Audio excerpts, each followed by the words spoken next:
I think is my favorite part of the show, honestly. Hello, writers and crafters. I'm Valerie Isan. And I'm Erick Mertz. And this is episode 164 of the podcast. And it is September 4th, 2024, as we record this. And today we are introducing season 5. We've been gone for a bit. We just want to catch you up on what we've been working on while we've been gone, how we're going to restructure the show moving forward. And yeah, we'll just have this little short episode and then catch up. We're going to catch up. A little catch up. Yeah. And then in a couple of weeks, this is part of my author update. I'm just jumping right in. Part of my author update is I'm leaving for Turkey this weekend. So I will be gone a couple of weeks. So this is our introduction to season 5. And then we officially will kick off on September 25th, where we will have podcast guest Jean Blasberg, and we're going to talk about story retellings, which I'm really excited about listening to. That sounds exciting, yeah. Yeah, you hear all those like the fairy tale retellings, Gregory Maguire, and all of the stuff in the last, I don't know, it seems like it really got hot maybe like 5 years ago or something, or maybe even longer. I don't know. I always just think of Wicked as being kind of the opening of that floodgate, right? Yeah, for sure. That Gregory Maguire books. Is that Gregory Maguire? Yeah, my favorite of his novels was it was the Confessions of an Ugly Stepsister, I think. And was it Cinderella? I don't know. You can tell by the storyline that that's kind of what they're alluding to, but it really has nothing to do with the original, fairy tale or whatever. But anyway, so yeah. I always think that there was such a malign sense when those stories first came out from the general public, like as though coming up with the story of the of the stepsister or the other witch or whatever those like retellings, like they were looked at as unoriginal. But I think it's kind of it's just a natural part of fan experience, right? Like when we played with these toys or we played these scenarios out from the movies, somebody had to play those other characters and they had to make a story, and it just seems natural that they would grow up to be writers and write Wicked. It just makes sense to me. So it totally makes sense to me too. And like right now there's a couple of Julia is a book that takes place in the Orwell like 1984 kind of universe or whatever, and then there's a new one that just came out, James, which is Huck Finn but told from the perspective of Jim, of the slave. So those are kind of retellings too, or like reimaginings from other minor characters, maybe, like side. So I love that. I think that's really great. And I don't see anything. There's some people that think that's no, I can't even think of the word. Well, no, I mean, that wasn't the word I was going to say, but like, I can't think of the word, but it means like taking someone else. Derivative. That's exactly the word I wanted. Yes. And I totally don't think it's derivative at all. I mean, I guess in the original meaning of the word, you are taking something from something else, but you're creating something totally new, a whole new story. Literally correct, but not in the spirit of what it means is language, right? I mean, yeah. The connotation of derivative is like negative, right. And I don't think that's negative at all. No. I think it's exciting. I mean, isn't that what we totally do with all of when we write? It's natural. It's natural. I watched a Harry Potter movie with my kid over the weekend, and we were talking about Neville Longbottom, how we like that character, even though he doesn't have much of a story. My son looks at me and he says, I wonder how he got to Hogwarts. And I thought, there it is. Like there's a whole other novel. There's a whole nother story. So very cool. That'll be a fun episode. That will be a fun episode. Okay, so the beginning of season 5, we're kind of thinking about not restructuring, but just making refocusing. refocusing our, we do tend to ramble on a little bit, which I love about our show. And I don't think we I should love it. stop that. But we do want to, like, okay, the first segment will be our how are you doing update, read what we're reading, author update, any announcements from ourselves and our community, patrons, whatever. And then we're going to like hit some resources if we have any things that we're using in our writer life, or not a writer life, but just in our This is life going to that, be like the tidbits section. It's going to yeah. be like tips and tricks, things like Mm-hmm. what am I doing that I love that I want to share with you and the world? That's what's going to like, yeah. Yeah. And then Do you the have an next, example? Do you have an an example in you? example, well, my example, I'll just jump right in and do it. I was just going to say that the resource that I was going to announce was my author friend and former mother-in-law, actually. She's a great writer, Anna Willman. She is going to be doing this 6-week writing from your body workshop. And it's, she's a great writer. She's a great speaker. I've taken many classes from her before. I highly recommend this class. I've taken versions of this class before, and she uses this technique called focusing and feeling these felt senses in your body and using that in your writing. It's really cool. I really, really recommend it. So she's got this 6-week writing from your body workshop. It starts September 28th. So there's 6 different classes or workshops, if you will. So you can buy them per workshop, or you can get a discounted rate for doing all 6. She does have a free introductory workshop that's just 1 hour to kind of explain all this. And that's on Saturday, September 14th at 7 a.m. Pacific. And Nice. there's links in the show notes. You can go to focusinginternational.org. That's the organization that she's a part of that's putting on the workshop, that's hosting the workshop. So, focusinginternational.org. It's writing from your body workshop. I'll have a flyer, link to a flyer in the show notes as well. So I highly recommend writing from your body with Anna Willman. So that is my resource tip for the week. And I pulled one out last week too. A tip from I was consulting with let's call her a rainmaker. She is a person that shepherds books from author to publisher. That's her job. And one of the things that she told me that I thought was really fascinating was that yes, publishers care about your numbers, like how many followers you have, how much of, what your audience is like, how much authority you have to sell a book to that audience. She said that's not a myth, that's reality. But, well, maybe it's not a but statement, it's more of a however statement. The number that I think authors get hung up on is the size of their mailing list, the size of their audience. And that's, while that is a factor, she said the most important element that they look for in those numbers is open rate and engagement rate. Hmm.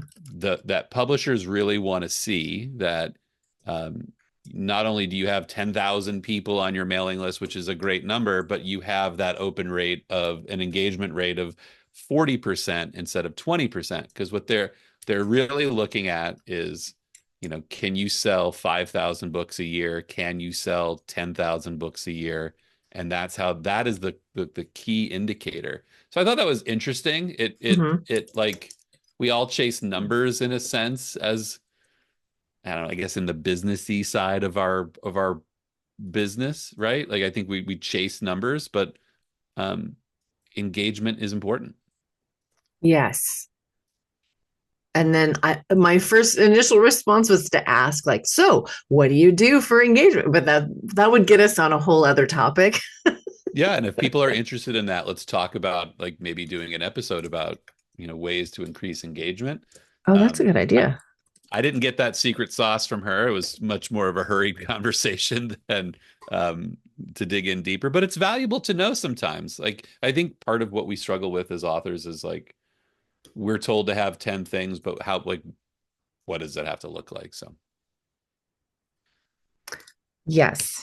All right. So the author update for you, what's going on in your world? What have you been up to? Well, What's it was the coming up next? summer chaos. I think that, um, I sort of set out this summer to decrease expectations, take a vacation, not to be a little easier on myself. And I successfully did that. School started, and I feel like was very successful in just not getting worried about um, just you kind of lose control of your schedule. We've talked about that. So currently I'm finishing a draft of a novel. It's the next in the Strange Air series, and that's coming together. I've finished a few short stories this summer, and so I've been working on submitting those around. And I have client work. And so client business has been busy. Um, Working on a new ad campaign to sort of amp that up in the fall, because this is when business gets um, should be getting busier. So yeah, there's just a lot of things that are like I'm putting forth the next step, finishing a book and getting an ad campaign going and sending stories out. It's like kind of some, I don't know, is that finishing energy, or is that's sort of this is the You're energy that doing I it have at all heart. at the same time. You also are one of those people that can have like new energy, constant energy, finishing energy all happening in your world at the same time. And you can switch from one to the other.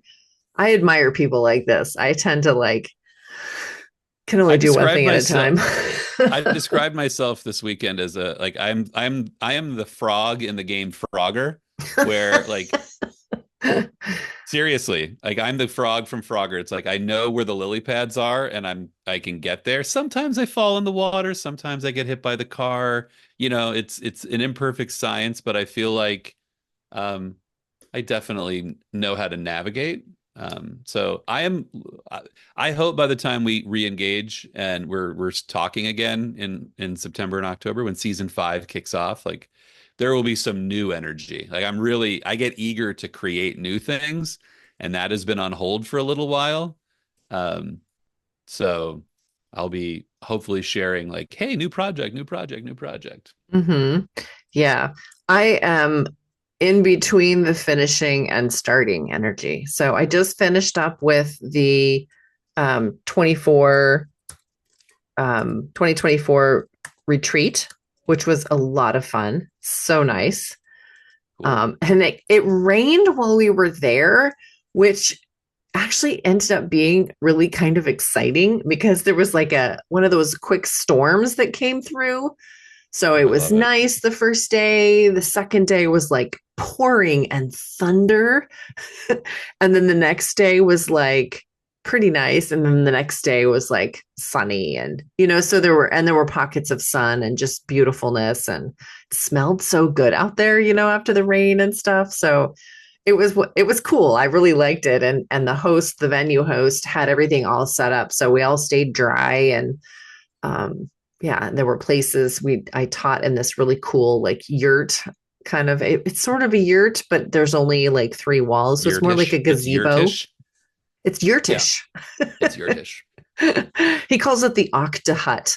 So it's like I this like that. eight-sided, wooden structure with a roof and walls, but some of the walls are not there. So anyway, it was good. When Alana sings about rain on your wedding day, hmm I get where that's a bummer, but I kind of like when weather intervenes, when you have what I just like that feeling of having to navigate around just a minor obstacle like that. It kind of brings a night. It just makes me remember. My best friend it had rain on his wedding day, and it's like at this point, it's become like this fond memory versus uh, something that's like, they poo poo and are upset about. But like, I don't know. I think it's kind of nice when you get, It rained on my wedding day, and we had an outdoor wedding, but it like rained. It was perfect. The ceremony was dry and everybody was fine. And then it rained a little bit when we first started the dinner, the reception part of it. but was fine by the time we started dancing, like, so it just Yep. did it in little pockets that we easily got around, and everybody was Right. happy because it was a happy occasion. So Right. it Right. was good. It And wasn't it's like memorable, and yeah, there's actually like a little romance to like this feeling of like we got through it. I love it. nice. I'm glad the retreat went well. One of these years I will make it. I promise. Well, Just I did announce that we're not having a 2025 retreat because what? So, that is the year I know Costa Rica is happening. So I'm going to be oh, spending, next year I'm going to be spending focusing on the getting ready to move to another country. But oh, okay. yeah, Well, and that's but I'm going to keep doing retreats. I love them. They're super fun. They're I don't know, they really light me up, and I've I feel like I have so many ideas when I leave the retreat. Okay, next time I'm gonna blah blah blah blah blah blah blah, and so I already have lists of pages of ideas for the next retreat I have. I just know it won't be in 2025, so more on well, that I will be later. there. 2026 gets me 2 more years to plan on how to get there because I don't know. Yeah. My upcoming stuff, of course, well, one of the ideas that I got from the retreat was one of the people that came to the retreat suggested have that I do courses, which I had thought about making online courses. I had thought about that years and years ago when I was teaching. When I was teaching, my mailing list would be like, oh, I totally, because I would send my class list to my mailing list, and people from out of the country would be like, oh, I wish this was, you know, virtual, or I wish this was a course I could take. I would totally come to this if I were, in the country or whatever. So I had thought about starting courses back then, but it was always the next project that, that kept pushing it off, kept pushing it Right. off. And then I finally was like, all right, I give myself permission to not have this on my list anymore because I just was doing too many other things. But it's come back around, Eric. So I think that might be one of the next assets that I create. It's still very Mm, much I haven't written the outline. I haven't, so I've got some course ideas floating around in my head. Um, I have gotten some of that new fiction energy kind of roiling through me. So that's exciting. So I mhm. have so I have book ideas and course ideas sort of floating around in me, but it hasn't made it to the planning stages yet. So I'm like in between, I'm on the cusp of that, of in between the finishing and the beginning energy. And it seems like an appropriate time because I am going to be doing a bunch of traveling. So I'm leaving, like I said, for Turkey for 2 weeks or for 10 days. I'll be in Turkey. And it's not a vacation. I mean, I am going to have a good time. I'm going to see people, eat wonderful food, reconnect with some family and that stuff. But the reason we're going is to clean out Elise mom's house and put it on the market. Mm, So that is yeah. why we're going to Turkey. And then I'll be back for like a week. And then I leave again for the Alaska Writers Guild conference that I'm Yay. teaching at. So and then I'll be home for 2 or 3 weeks, and then I will be going to Gig Harbor with With you. me. I mean, Yeah. caravanning, or I don't know, maybe that's to be determined if we'll actually be traveling together, but That we could will happen. see each other at the conference at any rate. We will.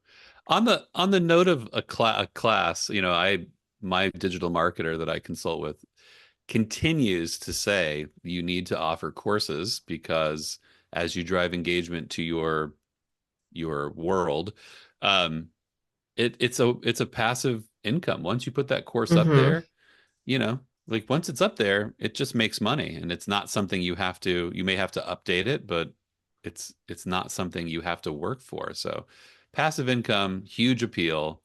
Um, I think it's a great idea. Yes, me too. But again, my mind's not quite on it. I just have the ideas I know. floating around. So, If we had the video on, I would get that look where I've just like pushed you in a direction you're not ready to go, and I'm gonna pull back. I'm gonna deer in the yield. headlights, like, I don't have I, anything to I say about this yet, but if this was a road sign, it would be yield right now. I'm just saw the yield sign, so I'm gonna do that. That's how I roll.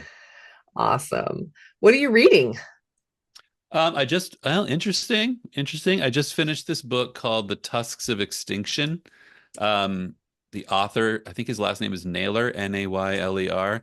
Um, it was one of these books that like I pulled it off the shelf at the library, went and read some reviews on it before, and it is one of these books that splits the sci-fi crowd, and that's kind of what was part of the appeal. It's a novella. It's like distant future, 100 years, no, not the near distant future.